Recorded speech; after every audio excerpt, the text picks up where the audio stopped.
Two of my games that didn't make the top 50 that were on the list last year. Wanted to talk a little bit about why board games before I get into those games. Um, some people collect movies and some people collect music albums or books. Um, and it's kind of like, why do people like those? Well, I think it goes to um, making memorable experiences. Um, and I get a lot of joy from sitting around the table with family and friends and um, having a good time. And that goes to why I have grown the collection, um, so that I can try and find the right setting and theme or game length, the right player count. Um, Having the wide selection helps with that. Games for new to board games, yeah, or um, if I got some board game veterans, some of the heavier stuff, which I'll get into more details on that as I go through the top 50. Um, I also wanted to talk a little bit. I mentioned uh, I was shocked at Walmart and Target having some of these games on their shelves now because the market is growing, and I did a disservice to the friendly local game stores that are have been carrying these for the years. So I wanted to give a shout out to them. Um, First, Greenhouse Games. They are on Water Street in Gardner. Um, been going there for since they were actually in a greenhouse in Gardner, but now they've got a nice shop um, right on Water Street. Crossroad Games in down in Standish. It's a great place.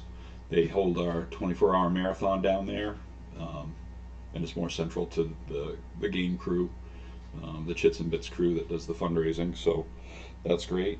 There's Diversions in South Portland. They also have a store in New Hampshire. Um, and I'm forgetting which town it's in, which city it's in.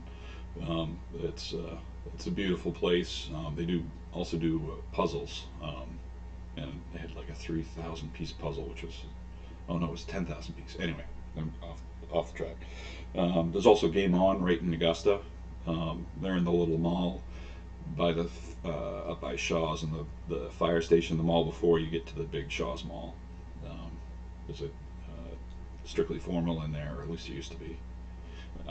Anyway, um, so those are all local stores that carry a great selection of these board games that you're going to see as I go through this list. Um, Also, Barnes and Noble. It's not a friendly local game store, but it's a nice place, and they got a pretty good selection um, uh, that's been growing over the years. I heard they were going to get out of it, but I've yet to see signs of that. So um, anyway, on to the list. I get a baseball game to watch. Go Red Sox. And let's see. The first two that I don't have them within reach are off the list, not because they wouldn't fall in the top 50, but I took them off because um, they're really miniatures games, and as opposed to board games. Um, so the first one is the X-wing miniatures game, um, and this is a great little uh, for what you get. The ships are not cheap, unfortunately. This is um, one of the reasons I didn't delve too heavily into it. But the detail on the ships is, I'll try and center that, is amazing. There's an X-wing and the TIE fighter. They come in the box painted like this, and so the way this game works is each ship can take a certain number of hits, and you will pre-program your movement during at the start of the turn with these little dials, and you can turn it to show what maneuver you want to do, and you put it face down. And once everybody's is face down, you all reveal, and then say this is a 4 straight ahead, then I would grab the 4 straight ahead, and the ships get mounted on these bases. Trying to line it up on the. And you would just move the base, move the ship like that, and that's where it would wind up. And then you measure range and roll the dice to see if you hit. Lets you play out starfighter combat, which is kind of fun. But the ships are not cheap. They just came out with a second edition of this. This starter box starts at $20. It might be 30 for the ships, and the ships are about $10 a piece. They have some of the bigger ships, like the I'm putting too much detail. Anyway, it's a fun game. Just I consider it a miniatures game. It would be in my top 50, but I'm cutting miniatures games. Number 2, also a miniatures game, even though it's kind of a it's played on a board, is Dreadball. It's a science fiction lacrosse type game, and they throw in a lot of there's alien races and robot races, and each team has their own strengths and weaknesses. There's an insect race and a rock creature race, and orcs and elves, and I lost count of how many different races there are in it, but we had fun when we first got that. We had an 8-player league going, and we'd have 4 games going at once, and we'd swap up. It was good, but it's more a miniatures game because the miniatures come unassembled. You have to glue them together, paint them, which is a whole nother. I'm very much into that, but it's not board gaming. Next is Civ, one of the first heavy games that I got. Civilization is based off the PC game, for those that are familiar with that. Essentially, you take a civilization pretty much from Stone Age up to, well, one of the win conditions is settling another star system. So, and the map is huge, and it has a ton of miniatures, and it's just a little long a tooth. When you play this game, you can play up to 6 players. It'll probably be a 6-hour game. And I got this in 2001, maybe. And there's a lot of other games that do the same thing that you can do in less time. There's actually, I think the 4th edition just came out, which streamlines that a lot more. Excuse me. Next is Icarus, about flying too close to the sun. If you've ever played Liar's Dice, this is a card version of that. You have a hand of cards, and there's a track in the middle of the board to see how high up you can go, and there's a distribution of cards that you may have in your hand.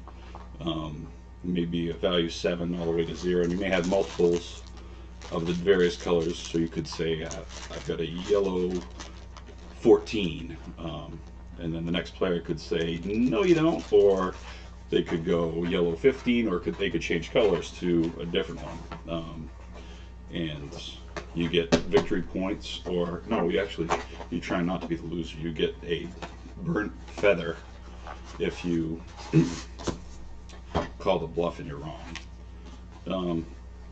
It was fun. Just there's better games out there. It's good because this can handle 7 players as well. So I'm always looking for the game that I can fit a lot of people around the table with.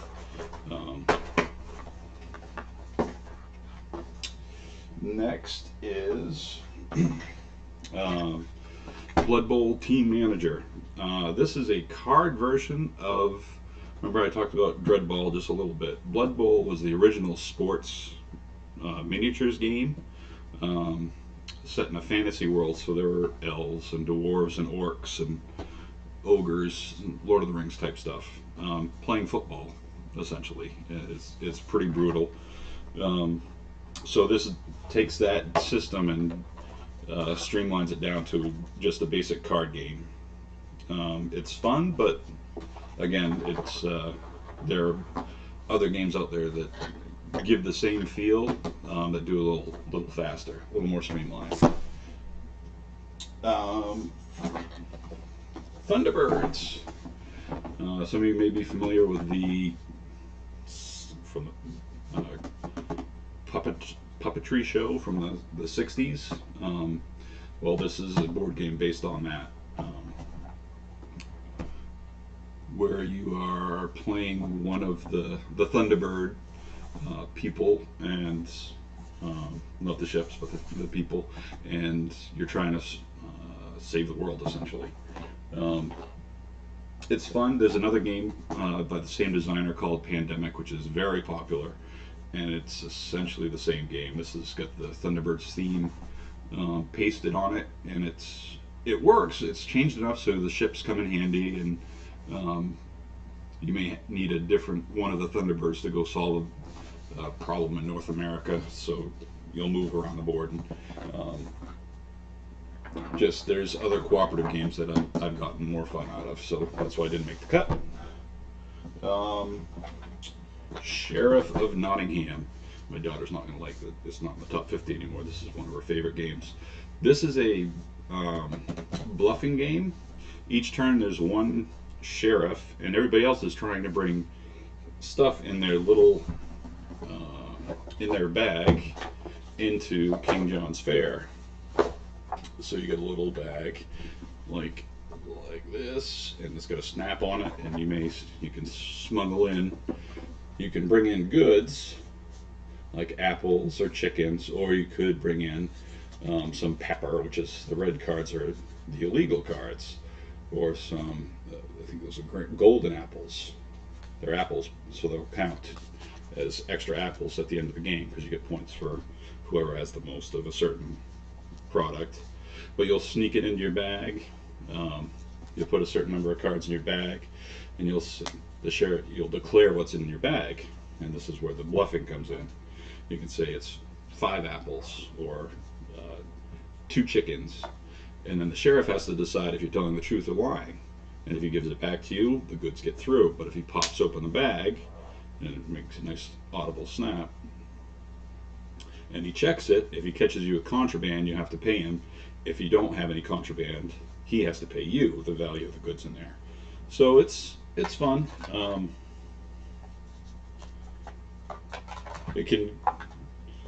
It has a little bit of there's not a good catch-up mechanism. If somebody gets in the lead, they're going to win the game. It's really hard to catch up when somebody's got a big, significant lead. And the last one is Legacy: The Testament of Duke de Crecy, which is a mouthful. This is you're building your family lineage. You actually build a family tree as you play this game, which is kind of cool. And it plays over the generations, and you're trying to get titles, and it's just a little too complicated for the end result, and that's why I didn't make the list. But like I say, building a family tree, I want to play it again. So these are all great games. My collection is about, like I said, I don't know if I said, I got about 200 games in the collection. So the top 50 are the top quarter, and all of the games that I just listed are definitely in the between 51 and 100. So that's it for tonight. Thanks for listening. Go Red Sox, and I'll be in touch. Thanks for watching.